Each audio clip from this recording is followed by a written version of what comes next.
What's happening, everybody? Everybody's having a fantastic weekend. If you're watching this on Saturday night, chances are your Saturday did not go quite as well as you had hoped.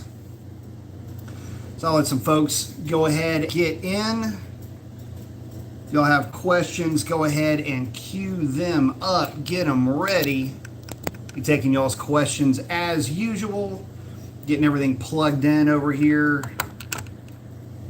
Took the car to the drag strip this weekend. Had a good time racing my buddy Chris in his Go Mango Hellcat tuned by this guy.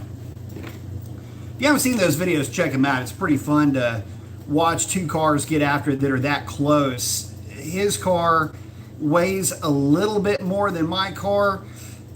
You could almost make an argument that his car makes a little bit more power than mine does, but they're incredibly close, identical tunes, and yeah, they get down the track pretty good. So anyway, if you haven't seen those videos, the first video he hole shots me pretty good. The second video I get a little bit better hole shot on him, and we can see the results in that.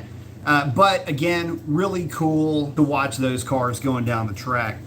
Also getting into testing this, different products, things like that. Again, if you haven't seen the testing on the throttle body for the Hellcat, go ahead and check that out. I don't want to say that that is the same result for the NA combinations. I do recommend a larger throttle body for the 6.4s. Not necessarily any bigger for the 5.7s, unless you're really trying to turn the wick up on it. But yeah, they work pretty good on the 6.4s, but the Hellcats, let's just say you've got to be dedicated to the cause for that to work out well. And what I mean by that is you got to have extra pulleys, at least 2 pulleys on a Hellcat, single pulley on a Red Eye. Ohio's checking in saying, what is the better intake to run on a 5.7 block, a 6.1 or a better 5.7? Well, so I have seen a test where they put a 6.1 intake up against the 5.7 car intake, and eerily enough, they performed practically identically. There weren't any major fits to a mild build on a 5.7 that if you had a car intake, or if you had like a Challenger or Charger that you're working on, it just wasn't going to pay dividends to put a 6.1 on it. Now, that being said, if you're going to throw the kitchen sink at it, we're talking stroker, lots of compression, we're talking heavy on the cam, a lot of different things thrown on that engine that are going to cost you a lot of money. That's maybe where the intake, the 6.1 intake would work, only because you can more easily fit a larger throttle body to it. That's really the only thing, is just mitigating that restriction. But that being said, an opened up 5.7 manifold would get you pretty close at a fraction of the cost. And look, you ain't relying on that car to put food on your table.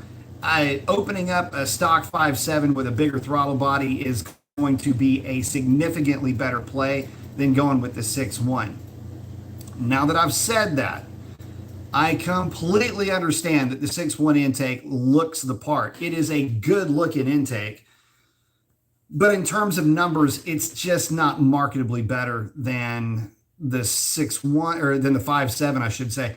And again, I don't have a ton of experience with that. I've done a lot of research into it though, and I can also speak to the performance of my ported manifolds with a Dr. differential throttle body on either trucks or cars that he's worked on.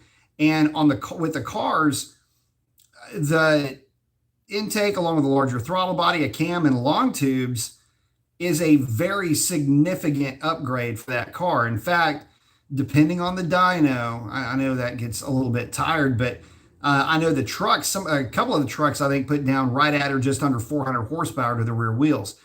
Now, would that be more with the 6.1 intake? Probably not. I really wouldn't bank on that, because really once you start putting cams in these cars, you're making the intake runner less active at any given RPM.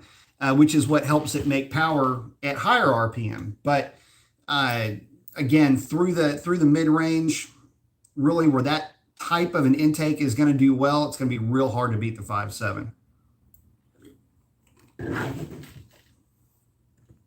Boosted Hemi saying, hello, North Carolina. I like it. Hello from Texas. So, in that, honestly, talking about intake manifolds, that is one of the weirder things about being a Mopar fan, owning a Mopar, having a Dodge. One of the weirder things about it is just the sheer lack of intake manifold choices that you have. If you've got a 6.4, dual runner intake is real hard to beat. And the guys that are moving to an Edelbrock Victor or to a Sniper are typically guys that have chosen significant stroker packages for those 6.4s. We're talking 426 is the smallest displacement that I've seen those intake manifolds on. Some go 440, some go 454. There's some pretty big stroker kits out there, and that's where those intakes can maybe start to help. But even then, they're only going to help on the big end, and that's what they're designed to do, especially that Sniper, which has proven, where's the remote to my AC, which has proven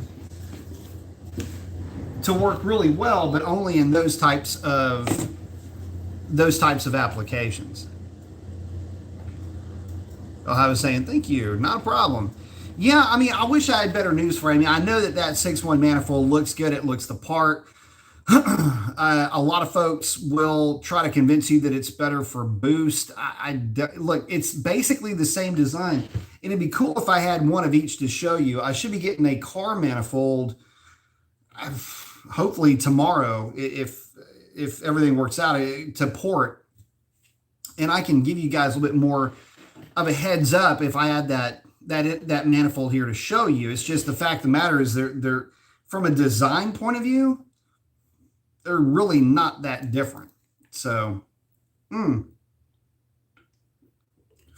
as far as porting them goes, you think, well, I can get more out of it if I port it. The problem is you can't really port either one of them. You can clean them up, you can blueprint them, but the 6.1 can be extrude honed, which is a process where basically a very abrasive putty is forced through the unit, forced through the casting, and it just naturally kind of opens it up. But even with that, I don't know that the juice is worth the squeeze, so to speak, when it comes to performance gains with that. It's already really good from the factory, and when they're that good from the factory, it's really tough to just keep throwing money at something. You might as well just throw money out the window. It's not gonna do you much good. And he's saying, what's up, B? What's up, man? So saying, what's up? What's up to you, man? Hemi's asking, hey, B, was using 260 GT to up Octane to 95 plus range, but it is expensive. Boostane looks to do the same thing and is cheaper. What say ye? Is it safer or does it cause any other issues? So good old Bostania. Look, there's a lot of guys that run this stuff. I had originally picked this up. This is the sum of this that I picked up to try to chase a fuel quality issue that I had run into. So with that, but let me put it to you like this. If you haven't seen, that is the equivalence ratio if this thing is focusing. Anyway, to get to 100 octane, if you got 93 octane, it's basically right here. And that is for 34 gallons, 32 ounces. So it's ounce per gallon that you're looking to treat to get it to 100 octane. Somewhere along the way, I had heard that there could be potential deposits with this stuff. I don't know that that's 100% true. Like I say, I know a lot of guys that run this in the, will boost things up to like a 98, basically a 98 octane, 96 octane, just basically give them a kick over 93. That seems to be working pretty good. So Yeah, if instead of an ounce per gallon, if you do, if you cut that in half and do, an ounce for every 2 gallons, you'd probably be in that like 98 range, 97 range, and that would probably be just fine. I know that it works, but I don't know what the shelf life is on products like this. And, well, let's just kind of get into this. So I had planned on doing some actual testing with it. The problem that I ran into is that in data logging 93 octane, my tune doesn't have a need for extra octane. In other words, with my tune set up the way that it is, it's excuse me, it's not running into a situation where I have knock retard. I just don't have any. And granted, I've adjusted knock sensor sensitivity, but I'm watching really the voltage more than anything else. And the kind of rule of thumb is if you don't see over 2, especially repeatable, if you just see something like real quick and it goes away like that, it's probably just noise. And I'm not seeing anything really near that, even in the heat. So putting butane in the tank won't change it won't change anything about what my knock sensor voltage is if I'm not experiencing any knock. And throwing a bunch of timing at it just to see if butane will quell it isn't really a good idea, because I don't want to go throwing timing at my car only to be relying on knock sensors to drag it down. So how well does it work?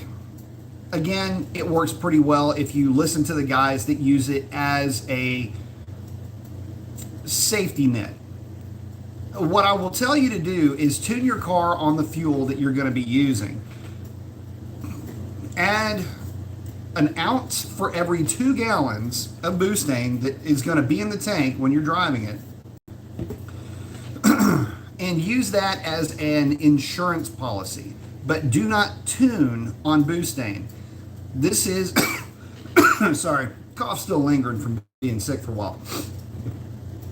One of the issues that I've seen guys run into, this goes for meth injection and race gas tunes, things like that on street cars, is that guys will tune on it because it does work, but then if you can't get your hands on it, I don't know. Again, I don't know what the shelf life is. It's probably a good idea to ask.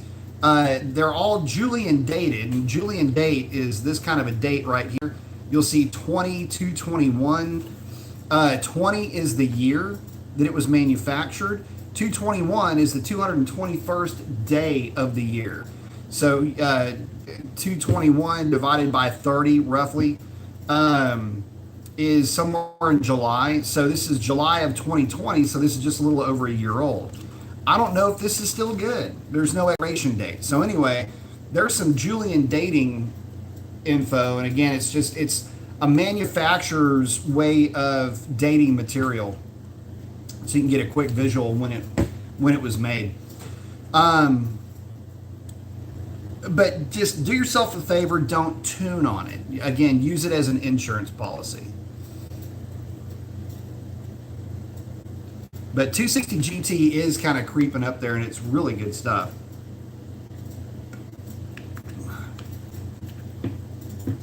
Let's see.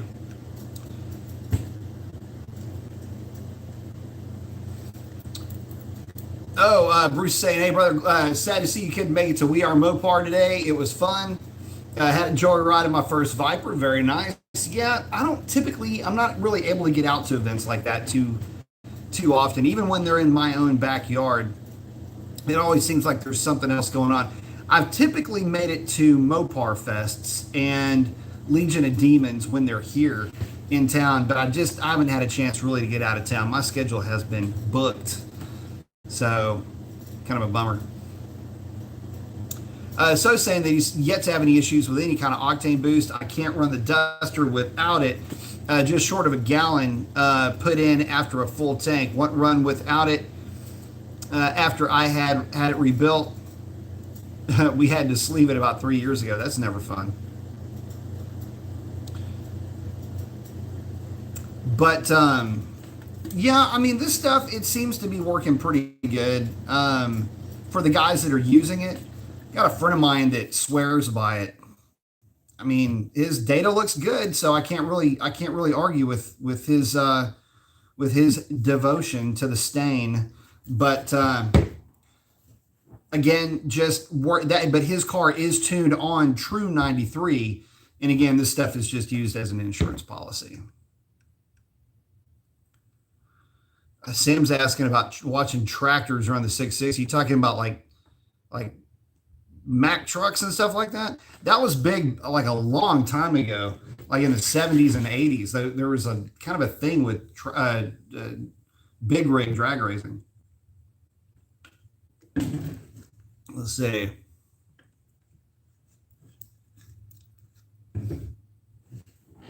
Donald saying, is it a sign I jumped in at 1320? Nice. It's his. It's his.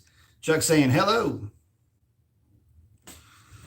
Oh, Hemi had saying, thanks for boosting advice. My tune was done at 493 pump gas, but I like to bump the octane a bit when going to the track. 260 GT pump is running about $9 a gallon. Good Lord. Sam saying, no, like farm tractors. I mean, I'll watch anything race. I'm actually kind of a dork when it comes to the tractor pulling league. I'm fascinated by that. I think it's cool. So, you know, if it's something cool like that, sure. But if it's something, you know, I'm not going to watch a couple of dudes go out there on their, you know, on their lawnmowers. But if it's cool, I'll watch it. I like that kind of stuff.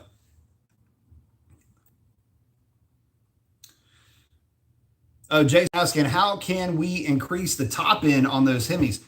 Well, I mean, there's a lot of ways you can do it. I mean, we do it all the time with, you know, some of the higher end performance applications, more cam, different intake, stanky tie bars and collars. It's a lot of it has to do with valve train stability with the Hemi. The freaking problem with the Hemi is that valve train stability, rockers, all of it is really not good. It's not ideal at all, as a matter of fact. And to really get it good, you're going to need a set of Jessel rockers, again, Stanky tie bars and collars. You can go with the Mopar tie bars, which are the drag pack tie bars, but Stanky is just a really good unit. Recommend that with all of the cam kits that I get out there. But the main thing is just valve train stability. The issue is that you have an offset. I don't have one here.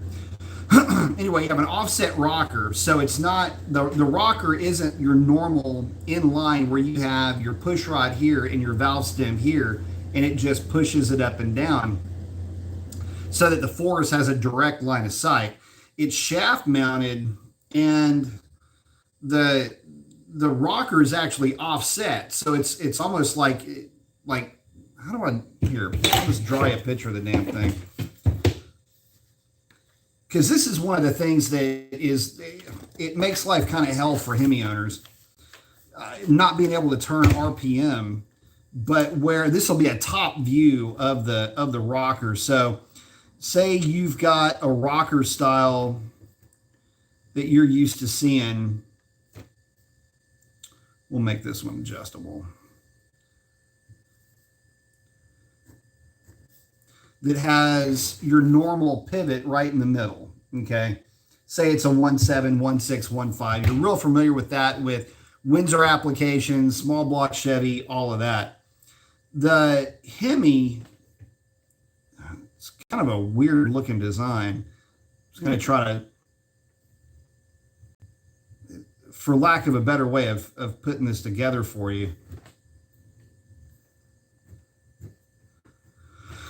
The Hemi looks like this, where you have a push rod pressing down here, your valve stem up here, and it's all shaft mounted.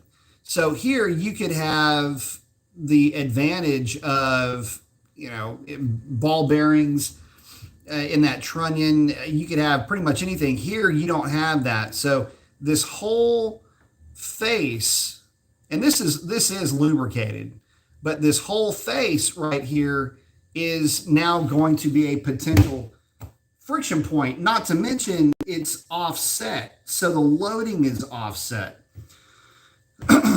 So that's a bit of a problem. And then you add to that the fact that you've got valves that are seemingly as heavy as this coffee mug on one end of the thing, and the fact you're going to have to run a significantly beefy push rod to deal with the opposing forces on that rocker.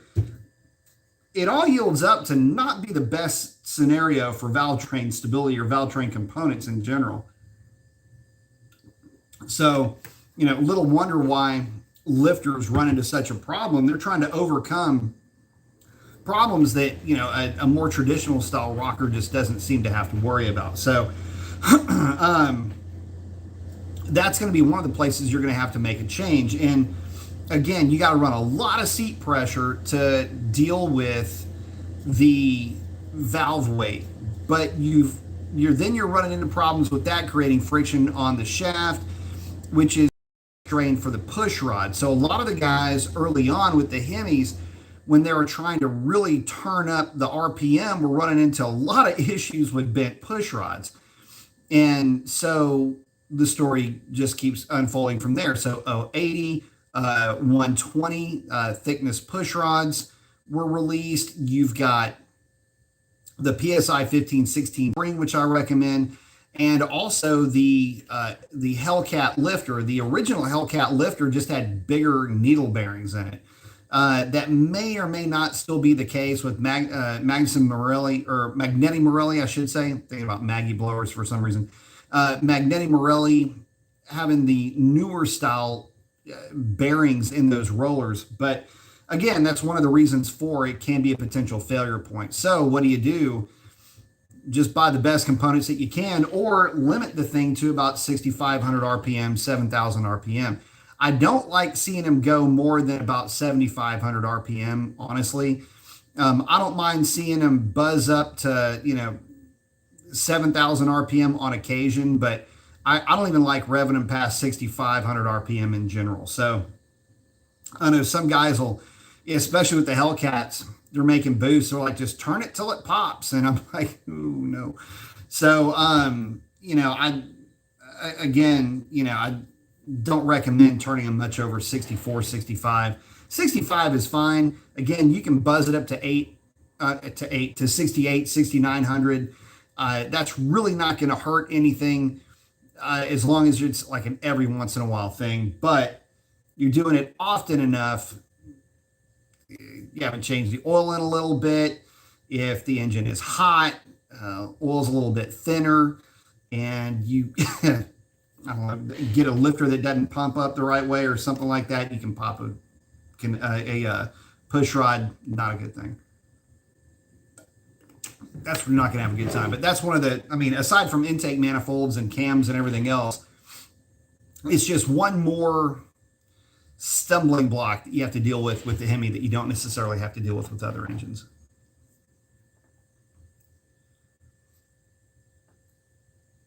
Oh, Sovereign saying you just recently revisited Ford versus Ferrari. What do you think about the Ford F40? I personally like how it looks. Don't really have much of an opinion on a lot of those cars. I think you're talking about the GT40. They're cool looking. Don't get me wrong, but it's one of those unobtainium type cars. They're really neat. Superformance makes a great component car of that car, as well as the Daytona Coupe. Sam saying octane booster and starting fluid is my first step in revival of anything that's been sitting. Good deal. So saying where we're at in Ohio, it's fairly easy to get a drum for around 485 for 260 GT. I think that's really how you have to do it.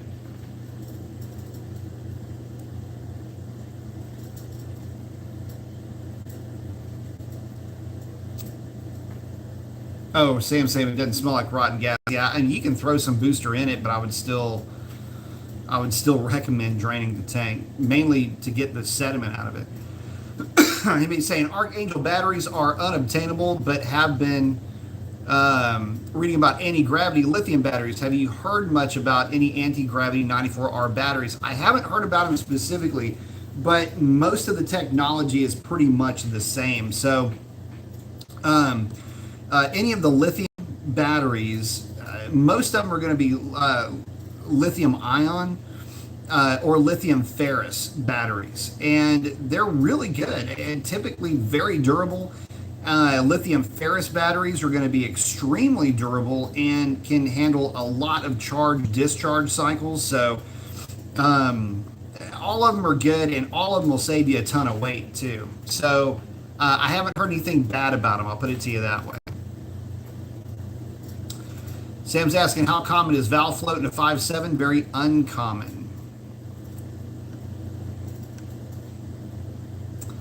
Bruce is asking, remember back to our bring the Viper back combos, would a tuned dry sump 392 make sense to replace the V10? Yeah, it makes a lot of sense, especially if you had an aluminum block.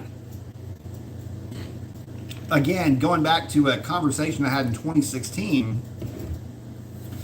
when the Viper was on its way out, when the Viper never played well with study groups. The Viper never did well with expanding the demographic outside of male 9 to 99. That car always did well in that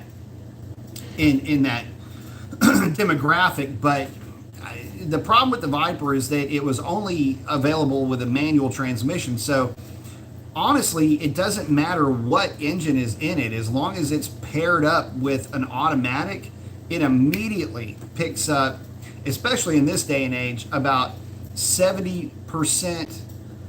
Like it picks up, actually it would be like picking up 120, 130% in sales just by having that automatic, especially if it's an HP90, which has proven itself to be far underrated.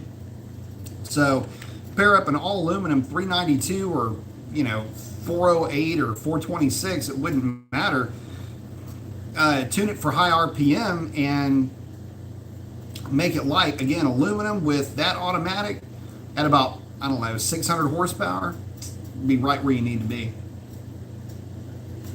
And look, the outgoing V10 is one thing, but that's another sticking point in focus groups. And again, I'm just going back to a conversation I had with one of the marketing guys with Dodge, the SRT team at the time. He's like, look, people don't like the fact that it only has a manual. That alienates a lot of folks. The car's expensive, and on top of all of that, you listen to the thing. I mean, Sam was asking about tractors. They sound like a tractor. If you've ever heard an old 3-cylinder case tractor motor, that's what that thing sounds exactly like at idle. And it's not, how do you put this? It's not very sexy sounding, the way that a well-tuned exhaust is on a 6-liter V8 just sounds good. Not so much with that engine. So they have a lot to overcome if they're ever going to release an internal combustion engine Viper ever again. And quite frankly, to that point, I don't know that they would. I mean, look at what is available. Look at what's coming out. I mean, from a performance standpoint, unless you're just building something for track, like somebody like an ACR version or like a track version, where that environment just doesn't necessarily suit electric vehicles very well, because of charge timing in between 20-minute sessions, things like that. Plus, some tracks really don't like having electric vehicles on track, because if they catch fire, it's kind of hard to put that fire out, especially when you've got 1.21 gigawatts. You don't want to hit that with a water hose. So but anyway, that's kind of a dying way of looking at them. The reality is that it's neat to think about, and it sucks if they don't do it, but I, at this stage of the game, am afraid that we just won't see anything like that coming from Dodge. Peyton's asking, what oil filter brand do I run? I use the Mopar SRT filters for all the Hemi stuff. For my wife's Jeep, I use Mobile One Mobile One or Wix filters. Callis is asking, is running a flex tune capable of running 93 or E85 on a Hellcat more trouble than it's worth? Or is it relatively straightforward? The problem is both. It is now starting to become relatively straightforward. However, I would say that it could end up being more trouble than it's worth if you don't get the fuel trims just right. It's been my experience, at least leading up to this, that a lot of the folks that are in the know, that are active with deep dive into tuning, don't like messing with flex fuel with the Mopars. The way that system works is it's an inferred octane. In other words, it's going off of fuel trims, and it will slide, so to speak, into a timing table based on the fuel trims that the O2s are telling the computer that it's seeing coming out of the exhaust. It's with that information that the computer will infer what is going on in terms of octane, blended octane, one way or another. And that's how that flex fuel system works, as opposed to the GM system, where it actually sees with a sensor what that octane rating really is and what that blend is. And it's an ethanol content reader. And with the ethanol content reader, it goes, oh, I've got 40% ethanol. Okay, I need to be in this particular timing table and this particular fueling table. And with that, it's very straightforward. Unfortunately, that's not something that's part of what the Mopar system allows for right now. A lot goes into it. It's actually merging and blending of operating systems, which is something that doesn't really, it's kind of difficult to do. It's a little bit harder to do than as simple as it sounds. It's actually a lot more complicated than that, unfortunately.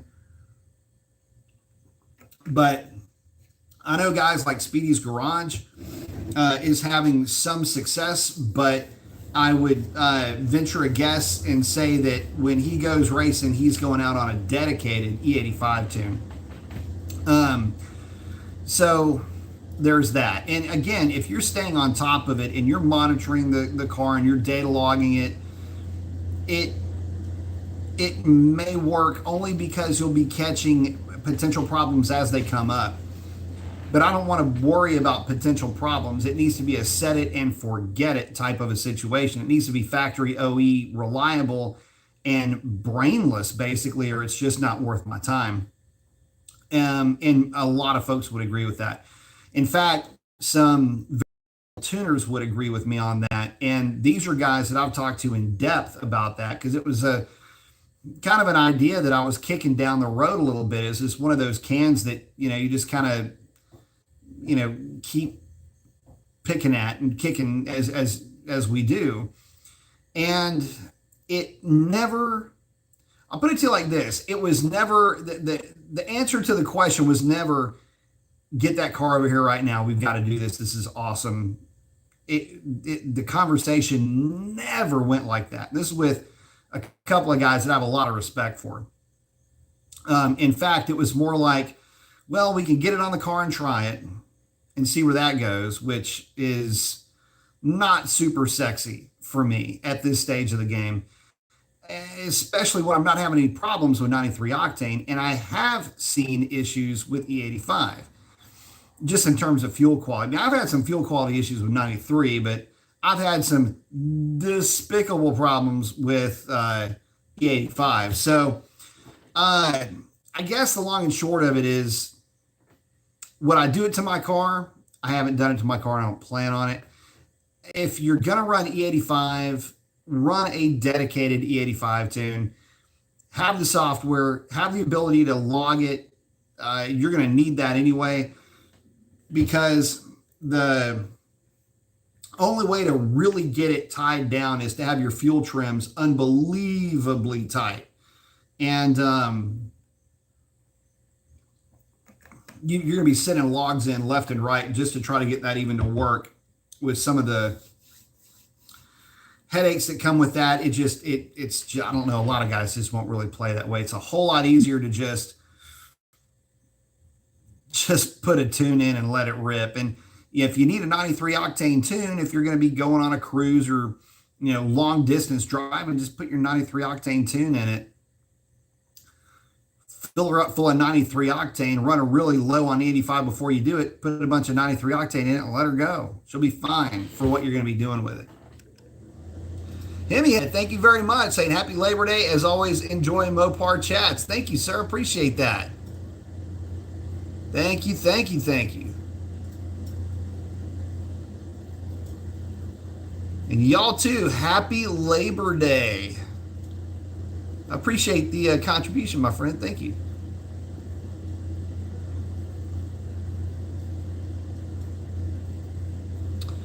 Oh, Sam's talking about the turbine-powered cars. Yeah, there was a lot of stuff going on with turbine power back then. Unfortunately, it never really got off the ground. No pun intended. No, those engines are extremely inefficient in terms of fuel economy. And at that point in time, really weren't offering up a whole lot of performance. But definitely a different way of looking at things. And really, y'all have heard me say this a ton of times. I mean, it'd be a great hybrid system would be to have a small gas turbine running a generator. You can have a gas turbine that's literally the size of this Boosting can, make enough power to turn a generator that's about the size of this Boosting can. So it'd be a power system about that big with a 4 or 5 gallon gas tank that could run. A turbine will run on anything flammable. That's the cool thing. It'll run on Everclear. It'd be a terrible waste of Everclear, but it'll run it on Everclear, 85 diesel fuel. If it's combustible, that thing will run on it. So it doesn't care what you put in it. And octane really isn't a problem either. So, you could again run a small turbine running a small generator that would kick on whenever you needed to charge an EV. And you just run normal EV mode and generator would kick on as needed. Or you could kick it on and, I don't know, maybe have some kind of a boost, although generator that big wouldn't generate enough amperage, I don't think. But anyway, you get the idea. Chuck saying, recently toured my local performance shop. Amazing projects they have going on there. They have a stripped original Challenger with a Viper transplant. They recommend a Procharger for my RT. Yeah, I mean, a Procharger is an easy install. There's not a lot to it, especially if the guys are used to doing that install. It's not that big of a deal. Prochargers are fine. I would recommend exhaust modifications if you choose to go that route. At this point, long tube headers, cat, high flow metal substrate cats are going to be your new friend. Catback probably along the way too. There's a lot when you put a centrifugal supercharger on one of the 5.7s. There's a lot that I would recommend that you do along the way. But all that being said, even if you didn't, you're still going to pick up about 115, 120 horsepower. Not a bad return, although I will say this. If it's my money being spent, I go with the E-Force. And the reason why I say that is because if this is a street car and you're not worried about roll racing, which you got a 5.7, so let's just kind of understand what we're starting off with. That E-Force is going to be a lot more fun to drive. I've driven the E-Force. I've driven it in a 6-speed, as a matter of fact. And that car was a freaking riot to drive. I mean, it had all the noise of a Hellcat, and it had basically all the power of a 6.2, or rather a 6.4. And it just was a fun combination. But it made torque, and I mean, like right now it was making torque. So that's one of the reasons why I liked it so much. The problem with the centrifugal supercharger on any of our platforms is that our cars are heavy, and it does take some grunt to get them moving. So when you put a supercharger on that car like an E-Force that is instant power right off the bat, you feel it. Thing is that you may not actually feel like, what you're expecting out of that centrifugal supercharger. You'll know that it's more powerful, but you'd be surprised what 100 horsepower doesn't feel like in that type of a situation. Whereas if you've got all the torque down low, you can feel it the second you tip into the throttle and the bypass goes shut on that supercharger. It's, whoa, hey, this thing's got some punch. And with the 5.7, you're not, with that Maggie that's on the E-Force, you're not exceeding the torque capabilities of the HP 70 transmission, which is what I'm assuming that you've got, the 8-speed. So it works really well as a package all the way around. But I mean, you'll never be stressing anything with either one of those superchargers at that power level. So I mean, that's just my own personal experience with those cars. That's what I would recommend. Oh, so saying catalyst, you need basically 2 pumps, injectors, potentially lines. The 85 eats everything alive that sits. I'd personally stay away from it.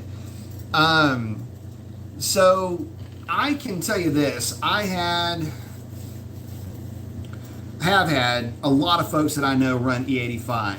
Some have had more luck than others. If the car is driven fairly regularly, then you'll be in pretty decent shape. But I will tell you this, even E10 in some applications is bad. I mean, I'll just give you the example of my four-wheeler or in in Sierra.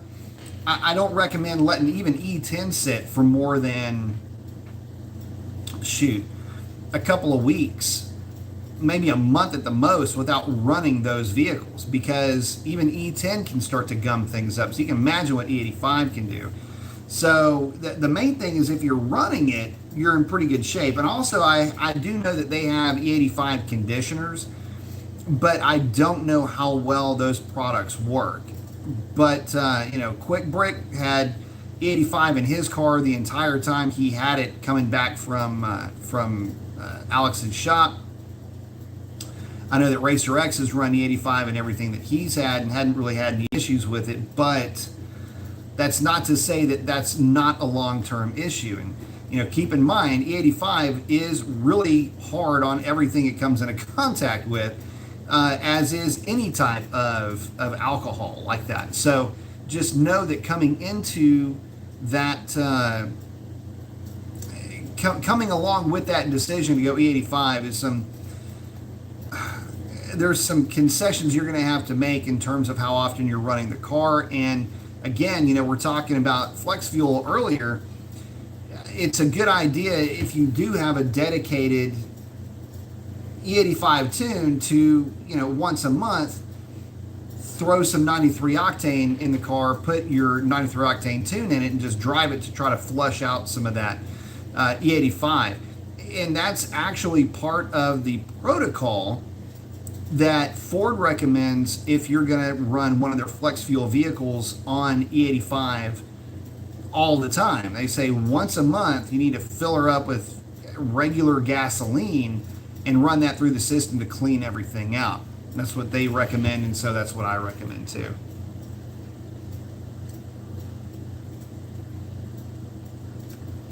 Let's see. Sam saying, I can only imagine a turbine-powered minivan. I'm sure somebody's done it. Drizzy's in. Good to see you.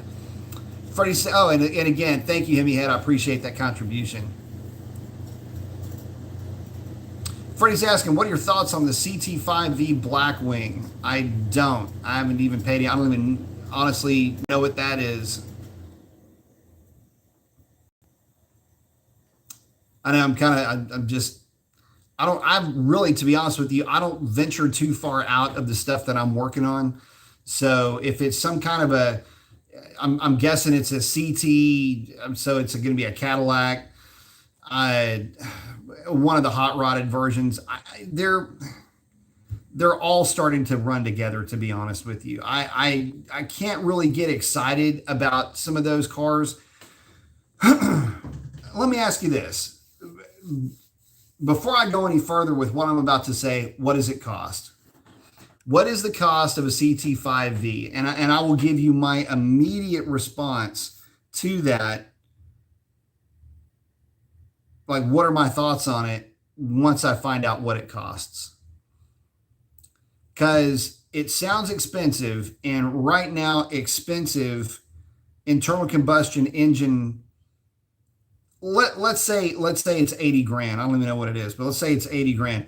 Expensive cars that have internal combustion engines don't really interest me right now, unless they're making 700 plus horsepower, like a Hellcat GT500. Somebody did something interesting with a ZL1 or one of the CTV variants. Those would be the only cars that I would even possibly get excited about. And even then,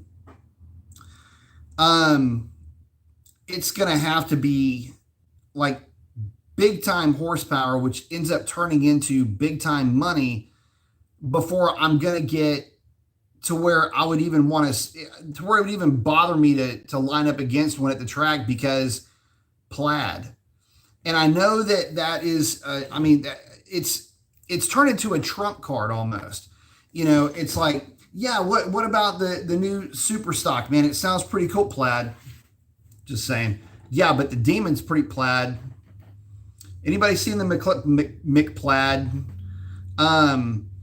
Yeah, what about that Lambra Plaid-ny? I mean, the thing is that for every new car that's coming out, and for every price point that's being shelled out there, and for every horsepower level that keeps being thrown out, especially nowadays in internal combustion engines, these horsepower numbers have been going up, and then here comes plaid. And rolling into this, you know, you had the S-Type, you know, ridiculous, ludicrous plus, now it's plaid. You've had all of these things, and they've been sneaking up on acting like internal combustion engines in the quarter mile. They've been short. Their party trick has been 0 to 60 in eighth mile, really, and even eighth mile they start to nose over, or they used to. And then the Taycan and the e-tron came out, and there for about a hot minute they were basically the end of the discussion. But you know, they're expensive, but they're super fast, and they act like internal combustion engines when you drive them at the drag strip. In other words, they do really well on the back half of the track, with the e-tron checking in at 125, the Taycan checking in around 130 and change. So, man, that sounds like a lot like these gasoline powered 700, 750, 800 horsepower cars.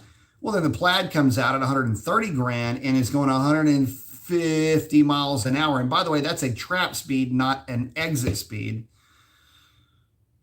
See what I'm talking about? So again, I want to get excited, but I am really more interested, if anything, if you want to call it that, in the nostalgia classes. In other words, what are the new? Is there going to be a new Hellcat? What about the ZL1? What about the GT500? Can the GT500 ever compete with a stock boost Hellcat with a gear? I mean, stock for stock, tire for tire. It's just kind of interesting when you start to look at those comparisons at about that $70,000 range, which is kind of the new norm for these higher horsepower cars. And they're all basically about $100 per horsepower once you start breaking it down. So, you know, not to be the Tesla guy in the room, because I'm really not, but I'm just calling it like I see it. You're looking at cars right now that their manufacturers are trying to get $80,000 for, $90,000 for. When you start getting into that $90,000 range, looking at these EVs looking at an EV, the only one that's out there is plaid. If you want something that's just flat out fast, it starts to look more and more attractive. So,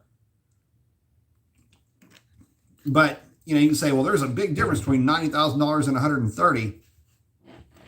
Let me tell you something. If you're going around buying $90,000 cars, you can buy a $130,000 car, because Yeah, I don't know a lot of people buying a $90,000 car that they're stretching. You know what I'm saying? I mean, they're at some point you're not worried about a budget, and that's I think where some of these guys are at. Chuck, thank you very much. I appreciate that. Didn't have a question, but maybe I'll run into one in a minute from him. But thank you for the contribution. Thank you, sir. Freddie's asking, happy Labor Day. How is the old Fox body coming along? They're both doing well. Right now, the truck is basically kind of waiting to get re-geared, but that's not keeping me from driving it. And Foxy, Sierra is doing great. Foxy's doing great too. Foxy just sits there and looks cute. I'm going to be doing some more work in terms of just cutting paint, buffing, just trying to get the thing looking a little bit better. But aside from that, I mean, she's shiny, runs like a champ. That put a different tune on her, and she loves it. So it's the tune that is in the me rowing the gears in Foxy. So I'm a big fan of it. So, but they're doing great. Thank you much.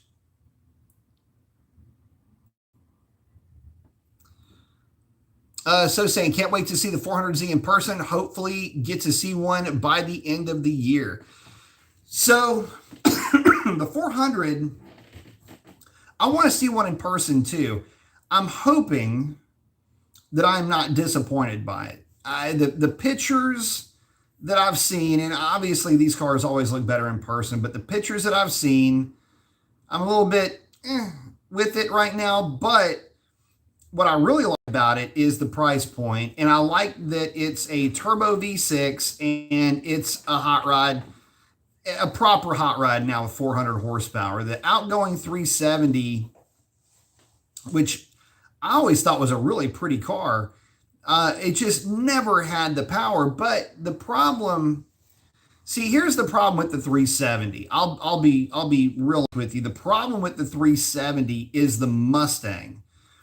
Without the Mustang, or the Coyote engine in general, without that, and really more to that point, it's the latest version of the Coyote. Without that engine in the Mustang, it's safe to say that the 370 would actually be a pretty competitive car. But isn't it a bummer that you don't even talk about the 370 in the same way that you talk about a Mustang or a Camaro, for that matter?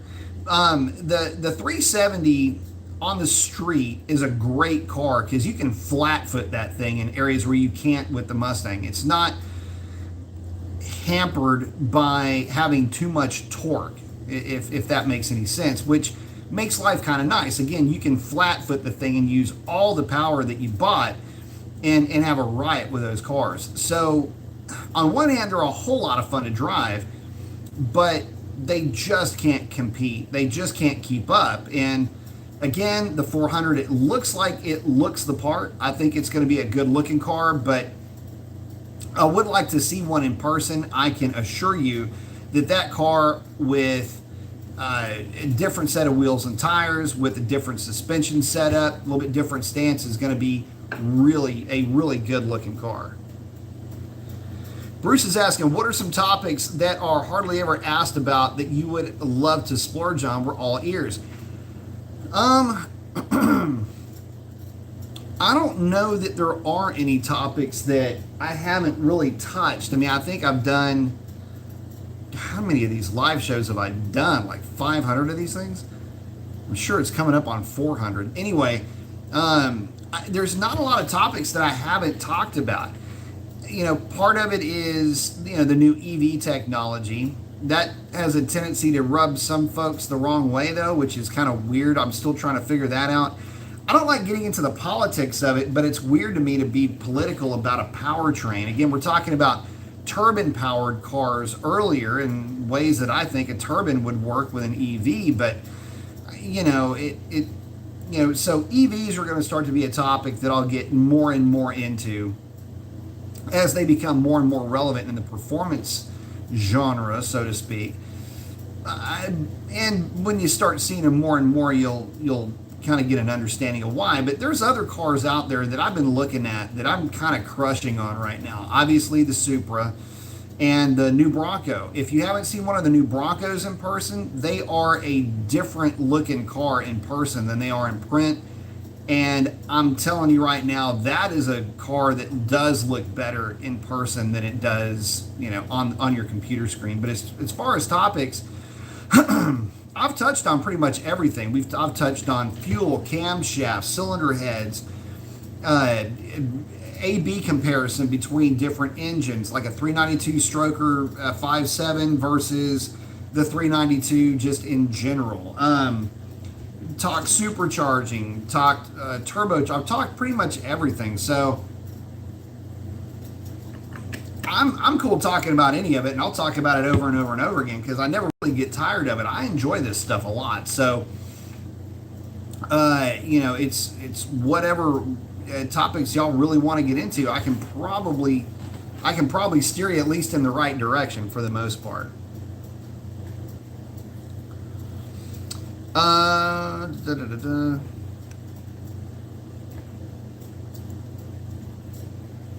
Oh, Chuck is saying the Procharger. Oh yeah, the Procharger kit's 10 grand, which it is. They have to install obviously the bigger pump, injectors. He's got the 6-speed, which is actually a fun car to drive. The flyer for Procharger claims 160 horsepower gain. I think that means to the crank. It probably does mean to the crank, and that's up to 160 horsepower. I would never claim that to a customer. I would say that realistically speaking, you should see about 120 horsepower ish to the rear wheels, and I wouldn't really go into it expecting much more than that. Too many factors to come into play on that. So saying also, what do you think about the 15-inch wheel conversion for the Challengers? Seen one with old rally wheel reps look clean. So, the only issue that I have with a 15-inch conversion for the street, and I don't have a problem with it at the drag strip, provided that it's a trailered car. What I don't like about the 15s is that you lose a pretty decent chunk of braking efficiency when you go to the 15s. And keep in mind, you've got a 4,300 pound car at least when we're talking about these things. So I would prefer to see, the normal size brakes on the back. But that being said, they do save a decent amount of weight, or at least allow you to run bead locks, which is a heavier wheel, but you can offset the weight with the smaller brakes and just not have that much of a net difference. Is it worth it is really more to the point. And for caliper clearance and a few other things, I would say, yeah, it might be worth it. But I would caution anybody as far as street cars are concerned. Doing a 15-inch conversion, is it a safety thing? No, it's really more nitpicky than anything else. The thing is, though, is why would you want to do it would maybe be more for aesthetics. You've got guys that are dead hooking, that are running mid-9s, running on a set of 17-inch Ford Stars, or 17-inch Race Stars for that matter. So I don't know really what the benefit would be unless you are turning a lot of power into noise. And if that is the case, then the added footprint and the added sidewall of having that 15-inch wheel and tire combination may help. But unless you're running in that, and that's some rarefied air, by the way, talking about really needing that 15-inch conversion, you're better off just kind of foregoing that and sticking with a 17 as the smallest wheel on that setup. Someone's asking, why do Prochargers look like turbos, and are Prochargers more reliable than Superchargers? So, talking about Procharger, Supercharger is a generic term. It just means that anything that charges the engine with more air than the atmosphere around it can provide for it, hence the supercharged name of it. It could be a turbo supercharger, which is what they were called in World War II when they were more widely used or more practically used for military aircraft, primarily bombers, but some large fighters had turbos, more for packaging than anything else. Supercharging, which is, again, any type of induction, could come in four different ways. You've got a roots style supercharger, which would be like what you would see on a, specifically the GT500, but a positive displacement supercharger in general, whether it's screw or lobe, is going to be found in like the Hellcat ZL1. These are basically the way that they're described by some old schoolers is belt-driven intake manifold, and that's kind of what it is. You have two intersecting lobes that are, in essence, bringing air into and then compressing along the case a set amount of air per revolution. It makes a lot of bottom end torque, but they're heavy. They have the highest parasitic loss that's out there. There's a vane type supercharger, which you won't really ever see that, so I'm not going to go too deep into that. But then you also have centrifugal superchargers, which would be the Procharger, your Vortec, your Paxtons of the world. And the reason why they look like a turbo is because turbos and centrifugal superchargers use the same type of compressor, if you will, which is to say a centrifugal pump. You see centrifugal pumps all over the place. You just don't maybe not recognize them. Primarily on construction sites, you'll see them as water pumps. So it's just a type of a pump, and in this case, it's an air pump that is it's an impeller that is being spun, and the shape of that thing, it looks like a nautilus shell, and you're taking air and you're compressing it within that case and spinning it around out to the actual nozzle.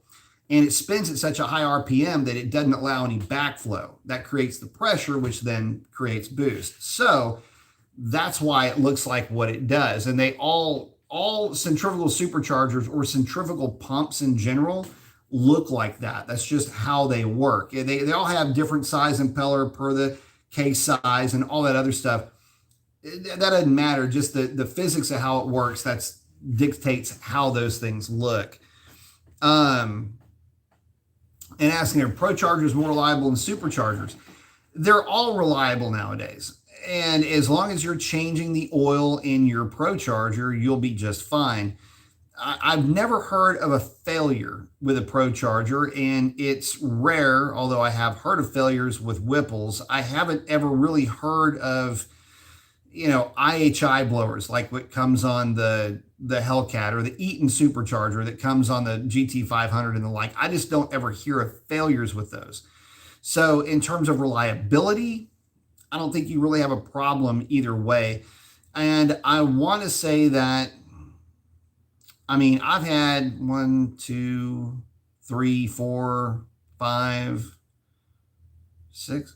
or 6 supercharged cars over the years, and I've never had a supercharger failure, no matter how hard I tried to drive it, whether it was a Vortec. I even had a Powerdyne BD11 compressor. I never had any of those things fail. So just for what it's worth, keep them maintained and you'll be in good shape.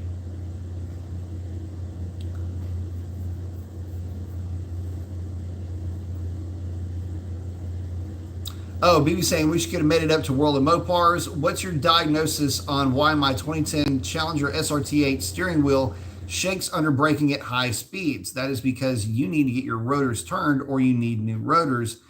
Has to be that, because that's one of the few things that would cause that, unless you've got an issue with the calipers. But typically any shaking under braking conditions is going to be a warped rotor. Callis is asking, do you think Dodge will continue the drag packs in 2022? Oh, yeah, for sure. They'll run the drag packs until that platform is dead. I'm sure of that. Ben's asking, what do I think about the 1984 Dodge Daytona Turbo Z, the 2.2 liter? I freaking love those cars. So I had a Dodge 600. It was my first car, and it had the turbo 2.2 liter.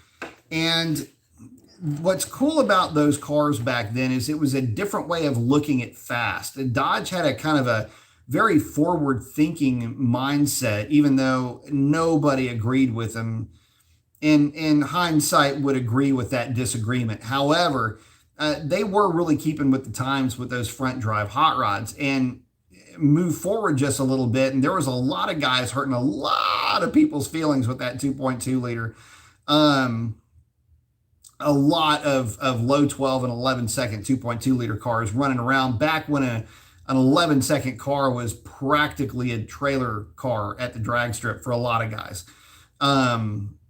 So, or let me just put it like this: the reliability of an 11-second car was suspect at best. And so, here comes these little 2.2 liters, whether it was in a 600 with one of the automatics or the Daytona or anything like that, where you start throwing some parts at these things, and next thing you know, they were going really fast and outrunning some cars that they really ought not outrun. So, love those cars. And it's a shame they don't get more play. The Omni, the Daytona, again, the 600. Those cars just don't get the love that they deserve, which is a real bummer. Ben's asking about the SRT4. I did a my thoughts on the SRT4. I actually have kind of a history with the SRT4, although I never owned one. So I love them, and again, it is an evolution of the GLH, the 600, the Daytona. It's an evolution of those cars, and they were a lot faster than a lot of folks give them credit for at the time.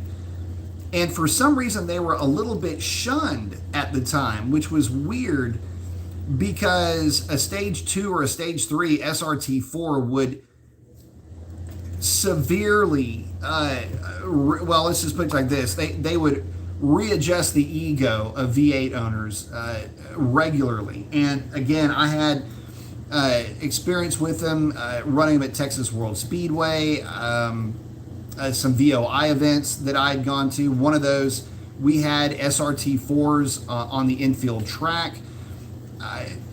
Again, not to get too deep into that, but that's just some stuff that I've done with those cars. I love them, and I'm also kind of a fan of front-wheel drive cars. I think that they're cool. I think that there's the thing with me in front-wheel drive cars, they offer up a completely different driving experience. It doesn't always have to be 700 horsepower rear-wheel drive, drag strip monsters. There's a lot of room to do a lot of other things that are a lot of fun, and front-wheel drive cars are a lot of fun. For, at least in my opinion, they're a blast to drive. So love the SRT4.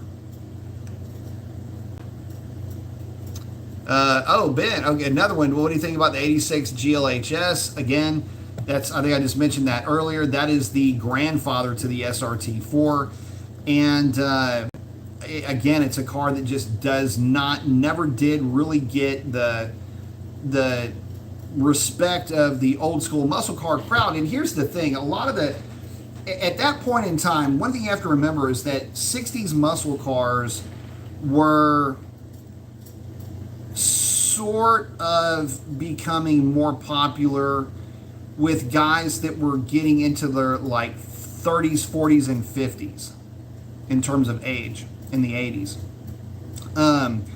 But there for a while, in the 70s, when the GLH and the Daytona would have been in development, those cars, the old school muscle cars, were just old toys. They were not very well built. The bodies would fall apart. So basically, they were almost considered disposable, quite frankly. And again, with the prevailing winds of where the car market was going to go in the next, 10, 15 years in the 70s, a lot of folks thought it was going to be no more V8s, a bunch of small displacement, forced induction cars, and that's where Dodge was putting all their chips. So,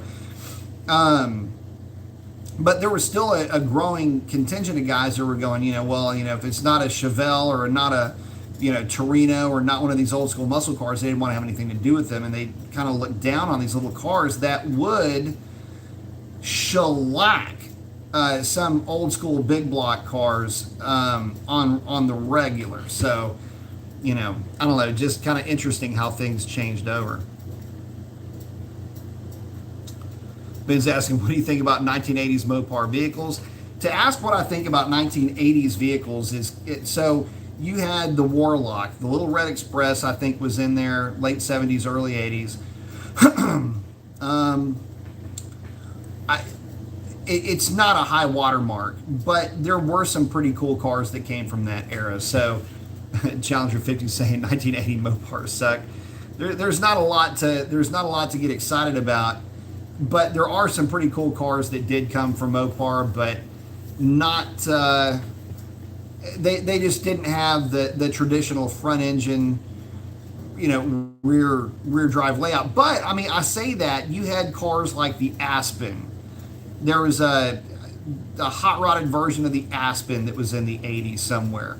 And they tried, there was still, but the thing is, you never hear about those cars anymore. You never hear about any of that stuff, especially once you get past 86, 87, 88. That's really where some of the, how do you put it, the sadder part of the automotive, the malaise era, as it's called, kind of bled into the 80s for Dodge a little bit too much. But again, there were some really cool cars that Dodge made that I don't understand why they don't get more play, because they were really neat and they did kind of carry on the I don't know, they carried on the styling and the just the overall sense and feel of the car kind of into the early 80s, but really after that things kind of got a little bit meh.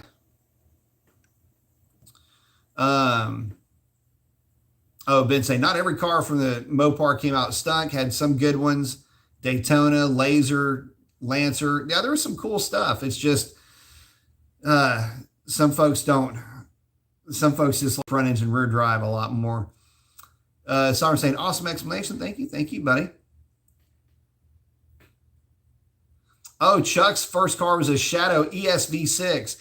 So I was always a little bit jealous of the Shadow guys because that was the ES platform, and that little V6 was pretty quick. Chuck saying, cool, Sovereign. If it was an RT, it would have been a little bit better. True.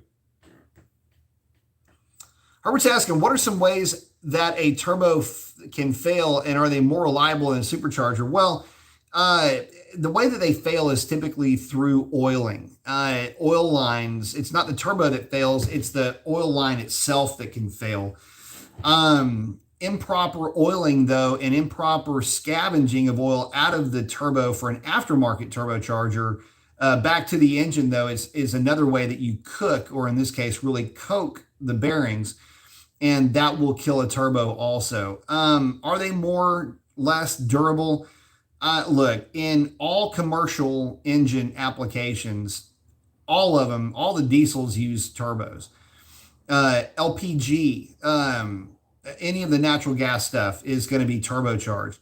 And the reason for that is they are significantly more efficient in terms of power production than any of the belt-driven superchargers. Or I should say engine/crank-driven superchargers. So I would say that on the aftermarket side, you kind of get what you pay for, but it's really the labor that you're looking at in terms of oil scavenging for those bearings on the turbos. That's the most important part of it. If you try to get an aftermarket kit for your car, it doesn't really matter what kit that it is. A lot of the turbos are good enough as they sit. They're all going to make boost. Just make sure that you're scavenging the oil and oiling those things properly. Now, in terms of reliability is one thing, but packaging is another. There's nothing that is more difficult to package than a set of turbos. So Um, just know that coming into it. Y'all talk amongst yourselves. I'll be right back. Got to do one thing. Got to take care of one quick thing.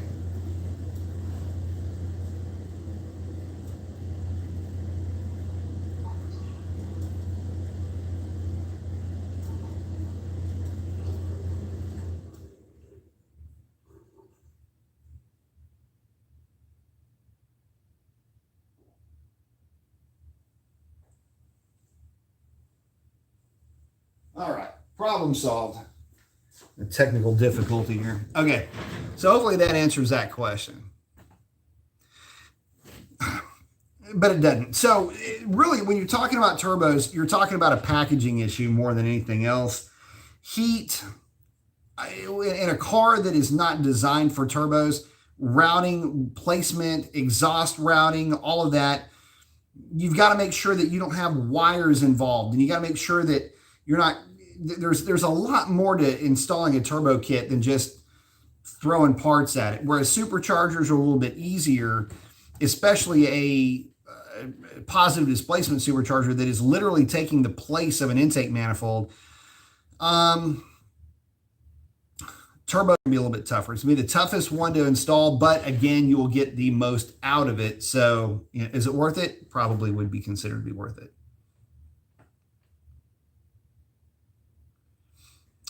Oh, Ben saying from 84 to 88, Chrysler produced the Chrysler New Yorker turbo. Yes, they did. All of those platforms use the same 2.2 liter or 2.4 liter later. Challenger saying, I did like the SRT4s. Well, there's a group of them that come to Houston, Raceway Park, and they're all fast. I mean, there's a kind of a bit of a rainbow spread of ETs out of those cars, but it's anywhere from 9 seconds to, a 13-second version, I think. So,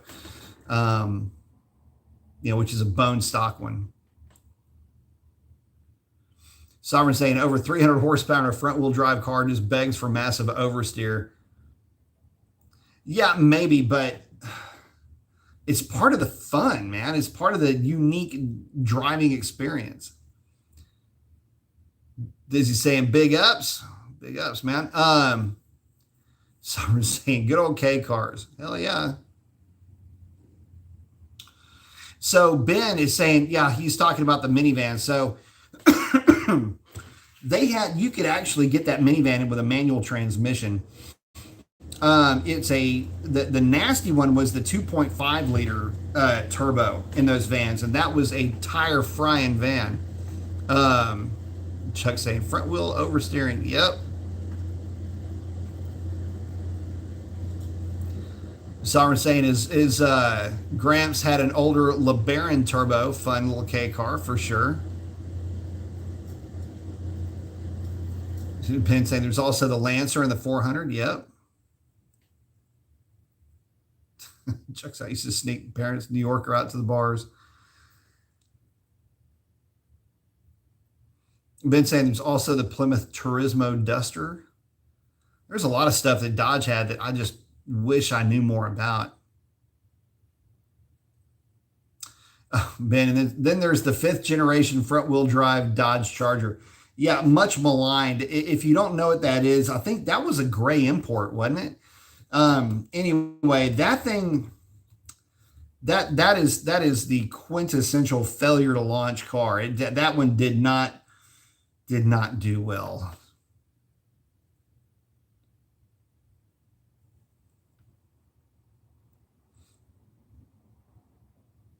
Yeah, Ben's rattling off some of the stuff from back then. Yeah, cool stuff. That's what got us to today. Oh, so's asking, what are your thoughts on the Sprint AMC? And my friend Ryan has a crazy one running 9s with a 400 small block.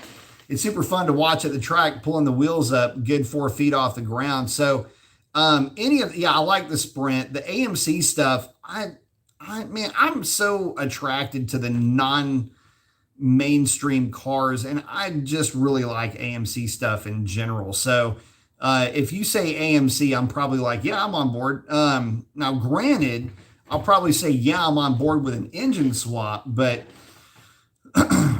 I just like the way they look. I like all of the AMC stuff. Again, they're a little bit quirky, a little bit subdued, but there's just something about them that I always like. So, yep, I do like those.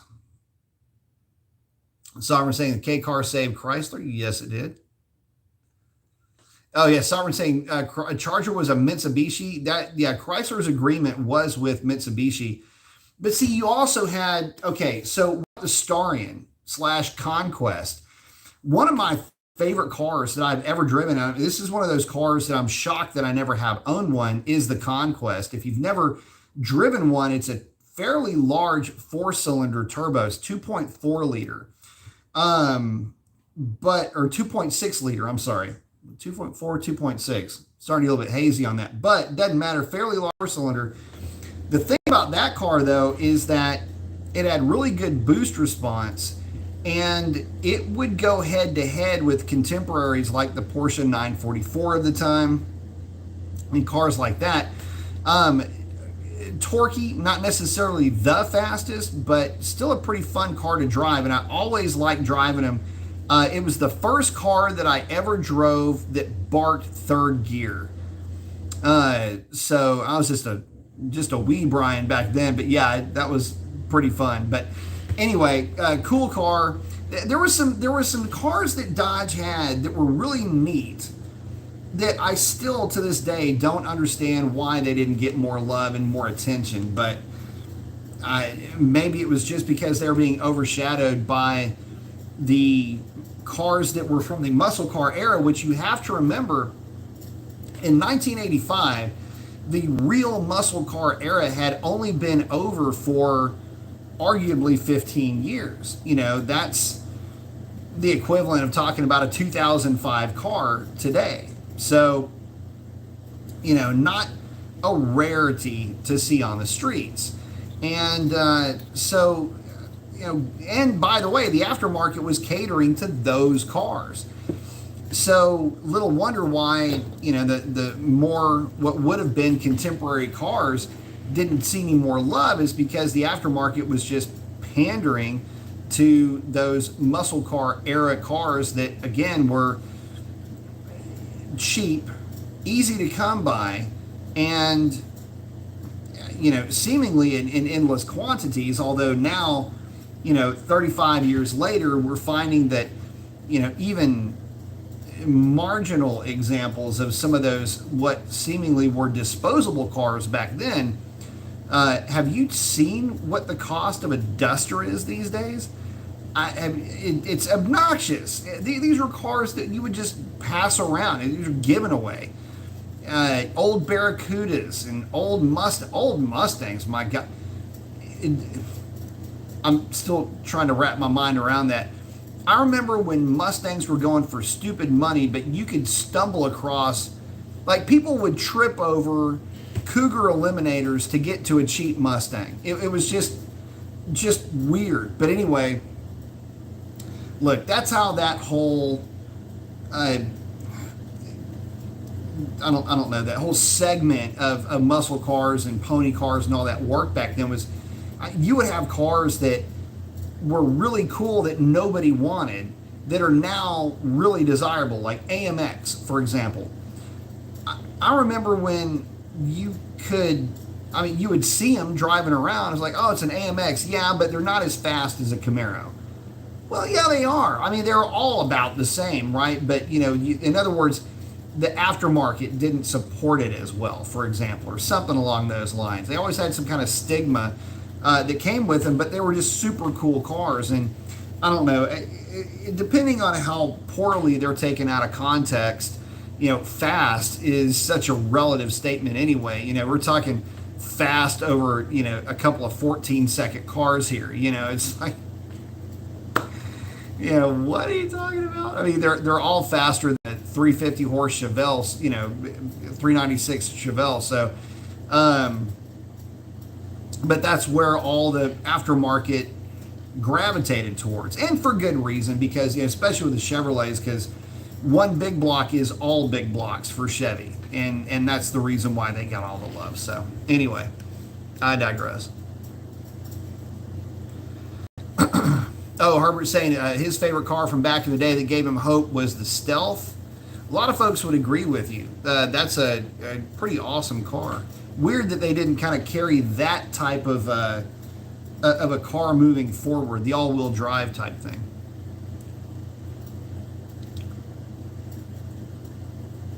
Oh, Ben's also, yeah, the Shelby Daytona. Don't want to forget about that. There was that for sure. And then you also had the convertible trucks back then. I think all of those were V6 trucks. I don't think any of those were V8s, but just a bunch of different cool stuff that Dodge would come out with. And that's another reason why I always kind of gravitated to Mopar. Not to mention, not really a Mopar family, but learn how to drive in an old Dodge truck, learn how to drift in an old Dodge truck. My grandfather in a control skid, and all this other. Anyway, my grandfather raced Dodges when he was younger, so it just kind of, that's where I got the Dodge bug from. But they always did something a little bit different. And in a world of Mustangs and Camaros, it's kind of cool to see something that makes you think about a car a little bit different, like a GLH or like a 600 or like, just something else, something that's different, a little, looking at the performance genre from a little bit different point of view, or maybe seeing it through a little bit different lens is always cool. And so those are just some of the neat things that I remember about Dodge from back then. It was always just a little bit different. So I'm saying 2.6 is a big one. Yeah, it's a big 4-cylinder. Oh, so saying that the Stealth RT was super cool, probably ahead of its time. Yeah, I would agree with that. Unfortunately, that's a car, especially for like the FTO version of that, which would have been the Stealth, whatever, the fast version of that thing. The problem is 6-cylinder turbo, all of that was kind of a fad at that time. And, coming out of Japan, that's what they ran with because of the way that Japan does their taxing on their vehicles. I'll tell you something. It was ahead of its time, and I think it was way ahead of its time. I think if that car were to benefit from today's technology, it would be crazy sick. Tux is in saying, it's been a while. What's up, man? Challenger's saying Dodge Little Red Express truck. Don't forget the Warlock. That was out there at the same time. So much potential. Yep.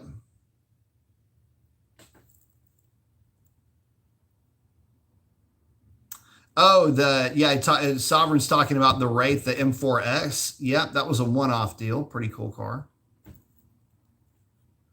3000 GT, Stealths, and Talons. Love me some Talons, man. Dude. All of those cars, the DSM cars. Chuck saying, smash the like button. Yeah, smash that like button. So I'm saying 440 from a 4-cylinder is insane. It was really insane back then. Oh, Ben saying he'd pick up a Spirit in a heartbeat. Yep. LeBaron Town and Country. Yep. All of those were cool. When Bad saying I had the turbocharged Laser too. It's a fun cars, man.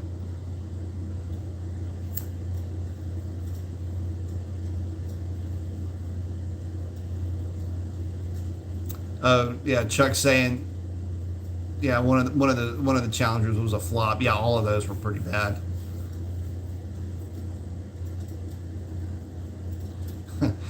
Challenger Ving saying, I bought a 70 Dodge Challenger 446 pack for $600 in 77. The guy said his son got a speeding ticket and he was selling it. I can understand that. Yeah, what's crazy is just how cheap they were. And again, they were, the problem is those cars were never expected to live past 5 years, 10 years at the most. And they had the build quality to represent that. And, and the funny thing is that as they did get older, got a little bit beat up, scratched up, not quite as cute as they used to be, people just didn't want them anymore. They were run the hell out of them. And so the engines were shot. The transmissions were toast. Driveline, basically almost all of them had to be replaced. Rust spots developed. And next thing you know, the thing is just, you had your fun with it. Now it's time to get something new, and people would just ditch them and not think twice about it. And now look at the values of the things. And it's funny, I've said this over and over again. I simply cannot afford to be nostalgic. And, I really like my Hellcat, and I don't know of anything else out there that I would want to get. I've looked at some of the older stuff though, and don't think it hasn't been lost on me. I'm looking at Warlocks. I've looked for some older Wagoneers. I've looked at older like 66 Charger, kind of obviously my, the 68, 69 and 70 Roadrunners. Had a Roadrunner sold out from underneath me, which still pisses me off to this day. A Sunfire yellow center console car. And anyway, would love to find it. I'd prefer a 68 or a 70 though. And all that kind of stuff. I miss it in a way, but I get it. And look, the other problem is nowadays trying to find one of those cars. Good luck. And I mean, find one that is in decent shape with, basically rust free, something without all the, a little bit of surface rust, whatever. But these cars are just, Mother Earth is looking to reclaim these things. And so you got to be real careful with the ones that you buy. And again, some of the ones that I've found, especially with like the Mark IIIs, because y'all know I love me some Mark III. Those things are just absolutely riddled with rust. And it's just so hard to, pull the trigger on something that's, quite honestly, just turning into rust right in front of you. And the cost to bring them back. So there's an old Dodge dealership that the owners, the original owners, I believe, still own it. But the thing is they've got out the back lot, which is literally a back lot, they've got old DeSotos. They've got a bunch of old Mopars in the back of this thing. And it's really sad because one of my favorite cars, 58 DeSoto, and there's like several of them there, but you can never build them. The amount of money that it would take to buy the car, if they would even sell it, which I don't think they're even selling any of this stuff, which is really tragic.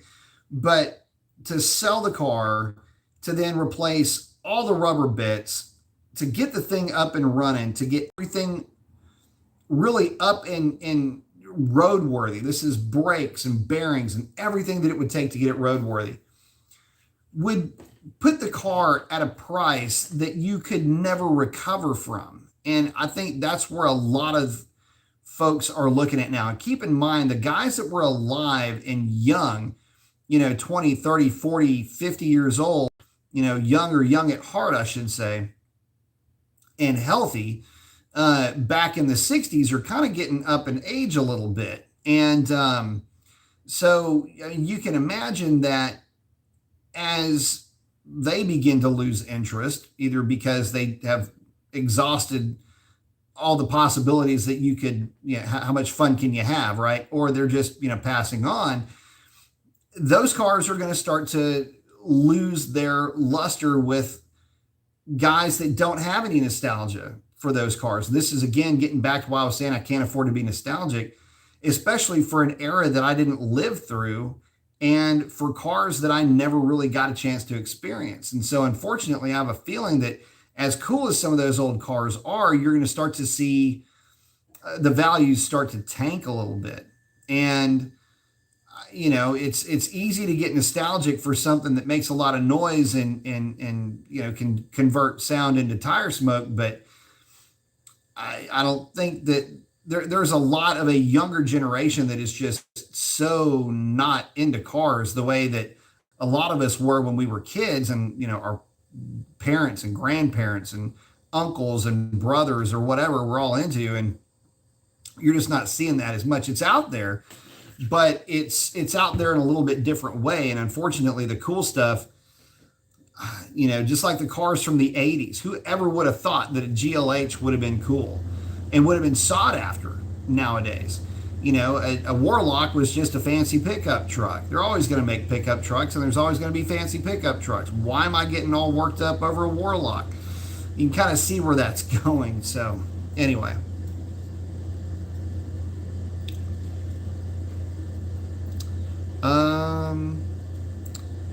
Oh, Ben's asking, how about the Ram SRT10?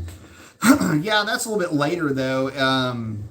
You know, it was an answer to the Lightning, which I always thought was cool. Caliber SRT4 in the early 2000s, yeah. Or maybe the Eclipse and Talon got the turbo, don't remember. Both of them did, I think. Oh, so saying Mopar was the only car I had that went fast back in the day. Been that way since the 80s when I had the Challenger and slapped a 440 in it. Yep. They are a blast. Oh, Chuck's saying watch Barrett Jackson, the original Cuda sold for $3 million. There's been a few of those go for that high, and it still blows my mind. Convertible Cuda went for something like that. It was absolutely crazy in terms of money. Just scrolling through here. Sovereign saying to have a 70 Challenger 440s. I'm just going to kind of skip around here because we're coming up on an hour and a half and I'm about to have to jet. 70 Challenger 440. I've dynoed that car, and this is one of those situations where don't let dyno numbers ruin your opinion of a really, really cool car. The driving experience is actually better than the Hemi driving experience, without a doubt.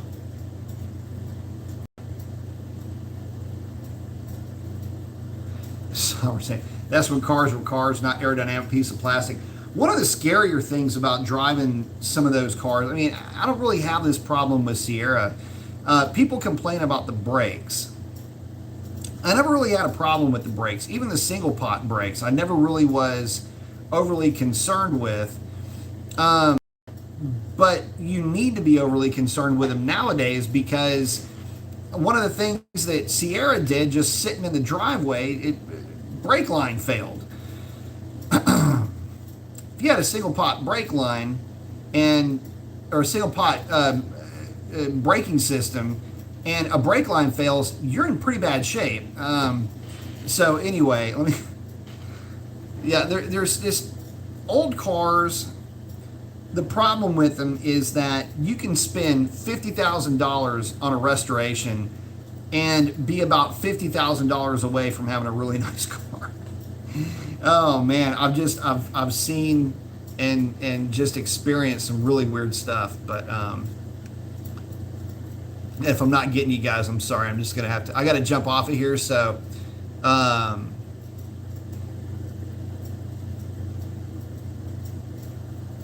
But yeah, I get it. I mean, I know you guys have, owned a lot of Mopars and,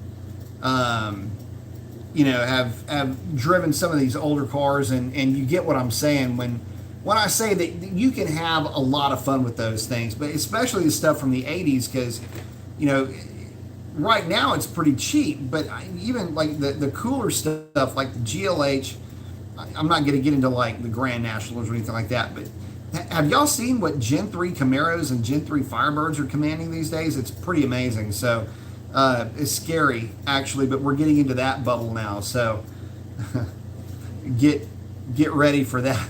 Get ready for that shock of a lifetime. Ben said he had an 86 Plymouth Reliant. Nice. I liked all of those cars. I don't know, man.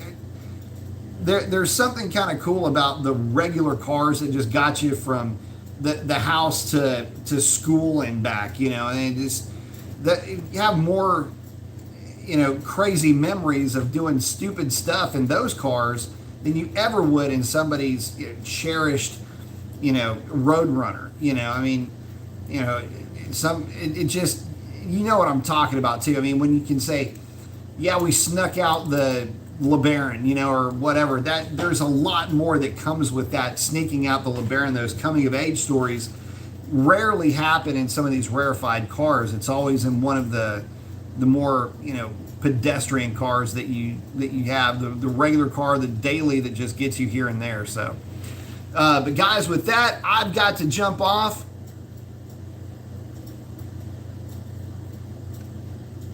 I love each and every one of y'all. Could not do this without you. Appreciate y'all joining us. Thanks to the guys that were contributing to the cause. I truly do appreciate it. Check out the videos that I put up. I put up a video of me running Chris in his car. If you haven't seen those, they're pretty fun. Kind of a side view of him.